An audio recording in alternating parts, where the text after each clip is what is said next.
સરદાર ધામ દ્વારા આયોજિત global Patidar business સમિટના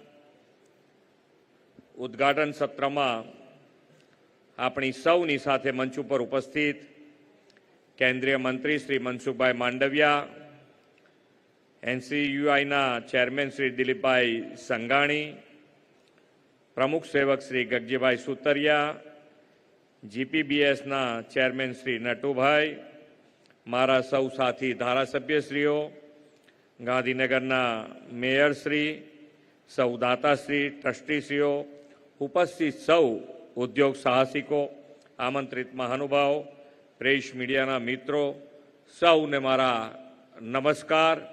જય સરદાર.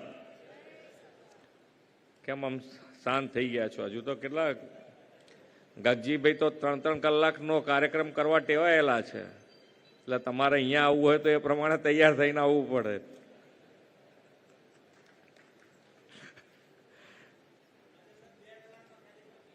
બે કલાક પણ હવે ધીમે ધીમે ધીમે ધીમે એનો ટાઈમ ઘટાડવો પડે, કારણ કે બધાને એટલો બધો ટાઈમ.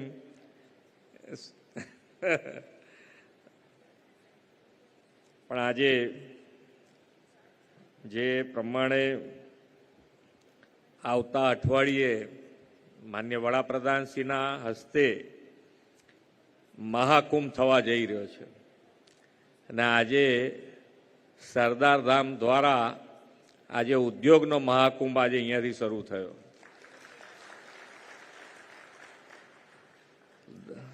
એટલે સરદાર ધામ અને સરદાર ધામની ટીમને ખૂબ ખૂબ અભિનંદન આપું છું, ખૂબ શુભેચ્છાઓ આપું છું. એક એવું નેતૃત્વ આપણને મળ્યું છે કે હંમેશા વિઝન, સમયથી આગળનું આપણને વિઝન આપતા રહ્યા છે અને એ વિઝનથી આજે દેશ દુનિયામાં ભારતનું નામ ઉજાગર થઈ રહ્યું છે. માન્ય વડાપ્રધાનશ્રી હર હંમેશ કહે છે કે યહી સમય હૈ, સહી સમય હૈ. અને તમે જુઓ, વાઇબ્રન્ટ 2003માં શરૂ કર્યું અને એ વાઇબ્રન્ટ આજે સામાજિક ક્રાંતિ આજે આપણે અહીંયા જોઈ રહ્યા છે.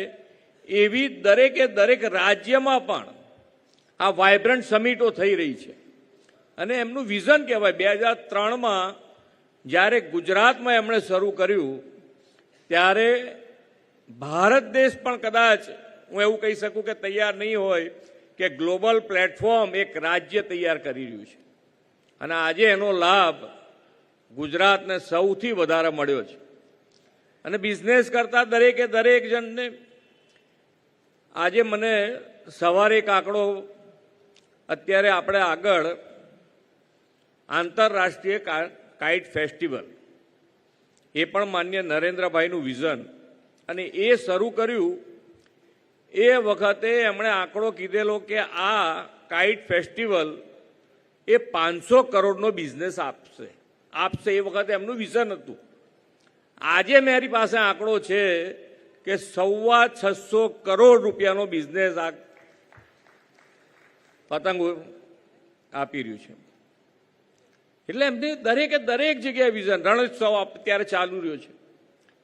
જે અહીંયા આવ્યા છે બહારથી, એ બધાએ રણોત્સવ ખાસ જવું જોઈએ. જ્યારે રણોત્સવ 2006 કે 2007માં સાહેબની સ્પીચમાં છે કે આ રણોત્સવ જોવા માટે દેશ અને દુનિયાથી લોકો અહીંયા આવશે. અને આજે જુઓ તમે, રણોત્સવમાં પણ આ ગ્લોબલી ત્યાં આગળ બધા આવતા થઈ ગયા છે. રાહ જોતા હોય કઈ તારીખે જવું ત્યાં આગળ. એટલે એક વિઝનરી લીડરશીપ આપણને મળી છે. ધંધા રોજગાર માટે જેટલું આગળ વધી શકાય એ આપણે વધવાની તૈયારી છે. પાટીદાર સમાજે જે હરણફાળ ભરી છે એમાં સરકાર તરીકે અમે તમારી સાથે છીએ અને સાથે આગળ વધવું છે. તો એ પ્રમાણે જે દરેકે વીજળીની વાત છે, બિઝનેસ આવે એટલે 2 વસ્તુની આવશ્યકતા આપણને દેખાય સીધી કે ભાઈ એક વીજળી જોઈશે અને પાણી જોઈશે. તો આ બંને માટે ગુજરાત સરકાર તૈયાર છે, તમે તમારે જેટલો ધંધો કરવો હોય એટલો કરો, અમે તમને વીજળી આપીશું ને પાણી આપીશું. અને વીજળીમાં અત્યારે ગ્રીન એનર્જી તરફ જઈ રહ્યા છે. બિઝનેસ માટે ગ્રીન એનર્જી જરૂરી છે, તો ખેડૂતોને દિવસ દરમિયાન વીજળી આપી દીધી છે. અને હવે ઉદ્યોગો માટે કેવી રીતે અમે ગ્રીન એનર્જી માટે સરકાર તમારી સાથે ઊભી રહી શકે એનું પ્લાનિંગ કરીને અમે આગળ વધી રહ્યા છીએ. એટલે કોઈ એમ કહે કે અમારે ગ્રીન એનર્જી જોઈએ છે સરકાર પાસેથી, તો સરકાર ગ્રીન એનર્જી તમને આપે અને તમારું સર્ટિફિકેશન થાય કે આ ગ્રીન એનર્જીથી બનાવેલું ઉત્પાદન છે, એવી વ્યવસ્થા ગુજરાત સરકાર કરી રહી છે. એટલે તમે જે માનનીય વડાપ્રધાનશ્રી જેમ 24/7 365 ડેઝ અને ક્યાં સુધી 2047 સુધી એટલે વિકસિત ભારત સુધી એમની તૈયારી છે, તો આપણે તો એમનો લાભ લેવો છે કે માનનીય વડાપ્રધાનશ્રી જો આટલી તૈયારી બતાવતા હોય તો આપણે બધાએ પણ એનો લાભ લેવા માટે એ જ રીતે અત્યારે એક સારી અહીંયાથી વેબસાઇટ લોન્ચ કરી છે કે ભાઈ બિઝનેસ 24 કલાક ચાલતો રહે એના માટેનું આયોજન થયું છે. ખૂબ સારી વાત છે. અને આપણે પાટીદાર તરીકે અને પાટીદાર સરદારધામ બધાને સાથે રાખીને ચાલે છે. આ સમિટ પણ જ્ઞાતિ જાતિ ધર્મ વગર દરેક જણ આની અંદર આનો લાભ લઈ શકે એવું આયોજન સરદારધામ કરી રહ્યું છે અને એ રીતે આગળ વધ્યું છે. એટલે ખૂબ સારી રીતે સરદારધામ અને જ્યારે ગગજીભાઈ ઊભા થાય એટલે સમજી લેવાનું કે ભાઈ તમારે તૈયારી રાખવી જ પડે કે 10-15 જણા તો આવી જ જાય કે ભાઈ ચાલો આજે આપી દઈએ, આપણા ગજવા જે પડ્યું હોય આપી દઈએ, એવું મન થાય તમને બોલે એટલે.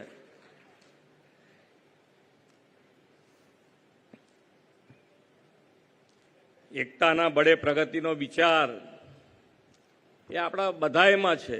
માનનીય નરેન્દ્રભાઈએ સૌનો સાથ સૌનો વિકાસ, એક હે તો સેફ હે, એટલે બધાએ સાથે તો રહેવું જ પડે દરેક જગ્યાએ. એટલે સાથે રહીને જો આગળ વધીએ છીએ તો સફળતા મળે ને મળે.